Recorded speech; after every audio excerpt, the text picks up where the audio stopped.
Atenção! Vai começar agora uma teleaula de manutenção do curso profissionalizante. Este módulo tem um total de 35 aulas. Hoje, você vai assistir a teleaula número 19. Bons estudos!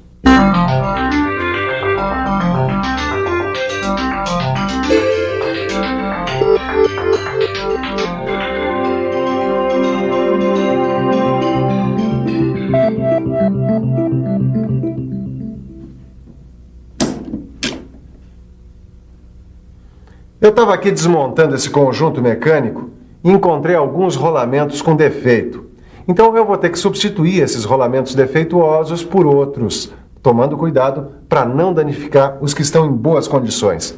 Na verdade, isso que eu estou fazendo aqui é um procedimento comum na manutenção. Na teleaula de hoje, você vai aprender como executar esta tarefa. Isto é, como verificar, desmontar e montar esses conjuntos mecânicos conhecidos como mancais de rolamentos. Você também não sabe o que é um mancal? Então preste atenção, porque este é o assunto da nossa teleaula de hoje.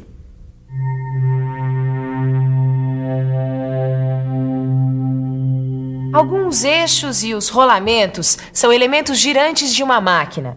Esses elementos, para funcionarem, necessitam de um suporte de apoio que tem o nome de mancal. E os mancais se dividem em dois tipos, os mancais de deslizamento e mancais de rolamento. Nessa e na próxima teleaula, você vai conhecer os mancais de rolamento. Este aqui é o mancal de rolamento. Ele comporta rolamentos de esferas ou rolos que servem como apoio do eixo. Quando o eixo gira, essas esferas ou rolos também giram. Os rolamentos, por sua vez, podem ser de dois tipos. Estes são rolamentos radiais. Eles suportam cargas que atuam perpendicularmente ao eixo. E este é um rolamento axial, projetado para suportar cargas que atuam na direção do eixo. Mas agora que você já sabe alguma coisa sobre os tipos de mancais e os tipos de rolamentos, está na hora de ver um pouco desse conhecimento aplicado na prática. Então, Caio, o que é que manda aí? Ô, mestre Paulo, tava mesmo querendo falar com o senhor. Olha só, eu tô começando agora a trabalhar com rolamentos, e uma coisa que eu não consigo entender é como é que a gente consegue verificar as condições de um rolamento. Esse tipo de verificação é feita pelo tato e pela audição. Olha, eu gostaria de aprender mais sobre esse assunto. Será que o senhor podia me dar algum tipo de exemplo? Se você precisar verificar o processo de giro, gire o rolamento lentamente com a mão. Se o movimento for produzido com esforço ou se ocorre de modo desigual, é que o rolamento está apresentando algum problema. Para fazer a verificação pela audição, você tem que fazer o rolamento funcionar com um número de rotações reduzidas. Aí, dependendo do ruído produzido pelo rolamento, você pode deduzir se está com defeito.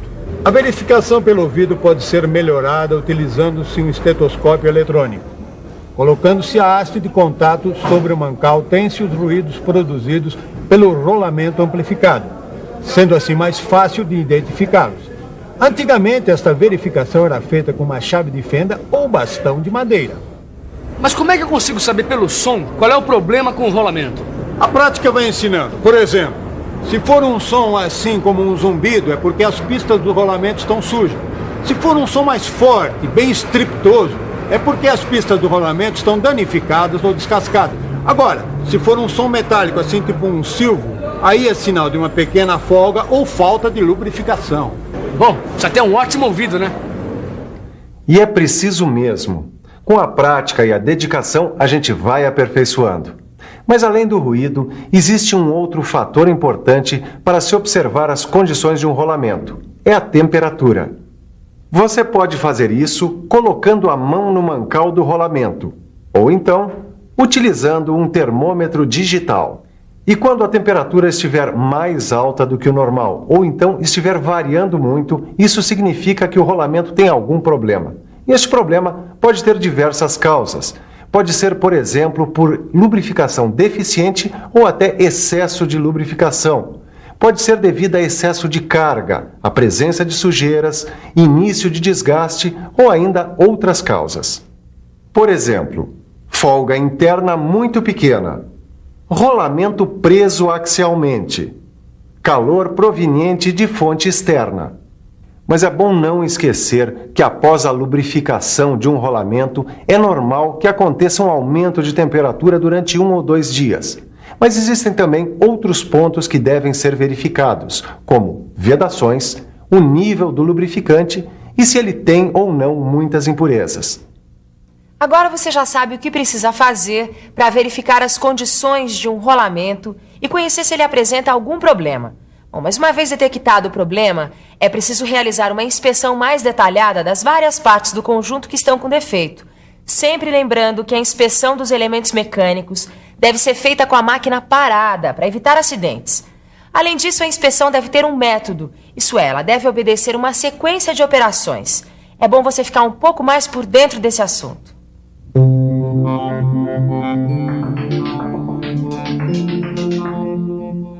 Antes de tudo, é preciso limpar com cuidado as superfícies externas do conjunto a ser desmontado. É importante anotar a sequência exata da remoção das peças, que servirá de guia para a montagem posterior. Com a retirada dessas peças, será mais fácil a remoção do eixo com o rolamento. Após a retirada do eixo com o rolamento, é preciso verificar o lubrificante. Vários tipos de impurezas podem ser sentidas através do tato. E uma fina camada de lubrificante espalhada nas costas da mão permite que você realize uma inspeção visual. Outra coisa muito importante é não permitir que sujeiras e umidade penetrem no conjunto desmontado, enquanto é realizada a inspeção do rolamento. É necessário proteger o conjunto com plástico ou pano. Depois, você deve lavar o rolamento exposto. Essa lavagem deve ser feita com pincel e querosene. Lembre-se, porém, que rolamentos blindados com 2 placas de vedação ou proteção nunca deverão ser lavados. Uma vez lavado o rolamento, é preciso secá-lo com ar comprimido ou pano, mas nunca use estopa, pois os fiapos podem contaminar o rolamento. E no caso do ar comprimido, é preciso ter cuidado para que nenhum componente do rolamento entre em rotação. Tanto na operação de desmontagem quanto na de montagem de um rolamento, é necessário ter vários cuidados. Se um rolamento apresentar problemas, eu vou ter que desmontá-lo, né? Sim, mas antes de você fazer a desmontagem, o primeiro passo é marcar a posição relativa de montagem. Tá bom, e como é que eu faço isso? Uma coisa, você tem que marcar o lado do rolamento que está para cima e o lado do rolamento que está para frente. Outra coisa fundamental é escolher as ferramentas adequadas. Certo, mas digamos que eu tenho que desmontar um rolamento com interferência no eixo. Como é que eu faço? Realmente tem muitas coisas para você aprender sobre esse assunto. A desmontagem de rolamento com interferência no eixo é feita com um saca-rolamento, de modo que as garras da ferramenta fiquem apoiadas diretamente na face do anel interno. Mas se não for possível alcançar a face do anel interno, você deve colocar as garras sobre o anel externo. Só deve tomar cuidado para que o anel externo seja girado durante a desmontagem. Com isso, os esforços vão se distribuir igualmente pelas pistas. Isso evitará que os corpos rolantes marquem as mesmas. Se você não tiver um saca-rolamento, pode usar um punção de ferro ou um de metal, relativamente mole, com a ponta arredondada. O importante é que a ferramenta deve ser aplicada na face do anel interno. Outra coisa, o rolamento não deverá receber de jeito nenhum golpes diretos do martelo. Este método exige muito cuidado para não danificar o rolamento e o eixo. Com todos esses cuidados que o mestre Paulo indicou, você vai fazer uma desmontagem sem danificar o rolamento. E para montar o rolamento, você também deve ter uma série de cuidados, como escolher o método certo de montagem, observar a limpeza do rolamento e do local da montagem.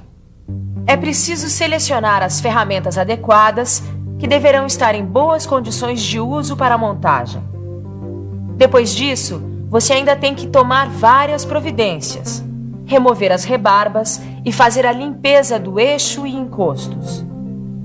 Verificar a exatidão de forma e dimensões dos assentos do eixo. Mais uma coisa importante: se você for substituir o rolamento, só tire o rolamento novo da embalagem na hora de fazer a montagem, porque a embalagem tem um protetor antiferruginoso. Se você aplicar esses princípios direitinho, pode se considerar pronto para iniciar a montagem. Mas não esqueça que você vai fazer a montagem de rolamentos com interferência no eixo. Para fazer esse tipo de montagem, você deve seguir os seguintes passos. Primeiro, lubrifique o assento do rolamento. Depois, Posicione o rolamento sobre o eixo com o auxílio de um martelo. Mas lembre-se de que os golpes não devem ser aplicados diretamente no rolamento, e sim no tubo metálico adaptado ao anel interno. Para fazer a montagem, use as roscas internas ou externas já existentes no eixo. Se o rolamento for pequeno ou médio, deve-se usar prensas mecânicas ou hidráulicas. Mas se os rolamentos forem grandes, é preciso aquecê-los em um banho de óleo, numa temperatura entre 100 a 120 graus Celsius. Depois, coloque-os no eixo antes de esfriarem. Mas se o rolamento for do tipo que tem lubrificação permanente, esqueça tudo que eu falei sobre aquecimento, pois o aquecimento removeria o lubrificante e acabaria danificando o rolamento. Neste caso, você deve resfriar o eixo onde o rolamento vai ser acoplado, pois a contração facilitará a montagem. Mesmo assim, é preciso prestar atenção no tipo de aço que está sendo utilizado, pois alguns deles apresentam modificações estruturais quando são resfriados. Mas, de um modo geral, estes são os procedimentos que você deverá adotar quando for fazer uma montagem de rolamentos com interferências no eixo. Mas e se o rolamento, em vez de interferência no eixo, estiver com interferência na caixa, como numa roda, por exemplo? Nesse caso, você tem que fazer a desmontagem com o auxílio de um tubo metálico com a face plana e sem rebarba, como este aqui. Uma das extremidades do tubo é apoiada no anel externo, enquanto a extremidade livre recebe os golpes do martelo. Esses golpes devem ser distribuídos ao longo de toda a extremidade livre do tubo. Se entre os rolamentos houver algum ressalto, então use um punção ou alguma ferramenta similar, mas aplique o esforço sempre no anel externo. Não havendo condições de retirar o rolamento utilizando os métodos anteriormente citados, utiliza-se um saca-rolamentos com hastes reguláveis, aplicado no anel interno do rolamento.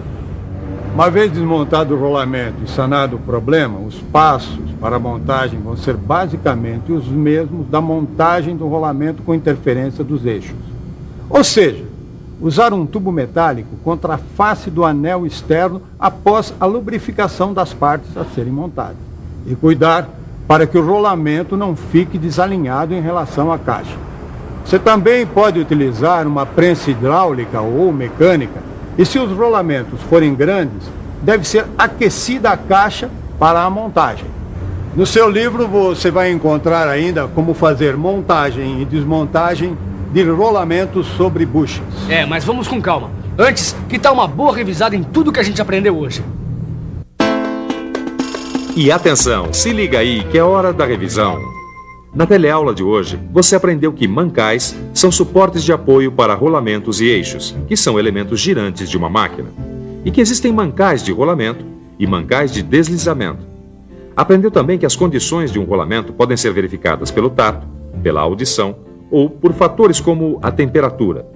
E viu como se faz a verificação e a inspeção de rolamentos em conjuntos mecânicos.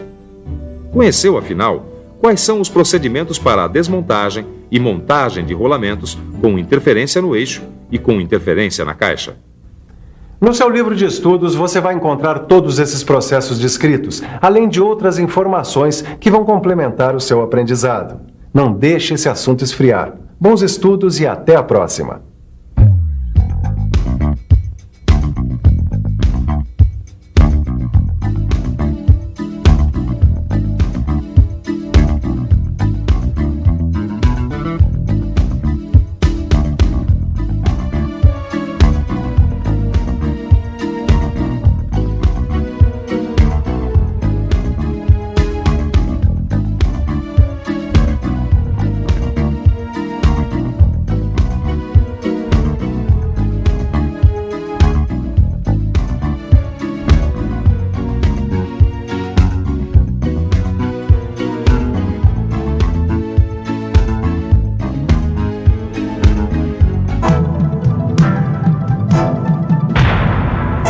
Telecurso 2000, um programa de educação do Sistema Fiesp e da Fundação Roberto Marinho.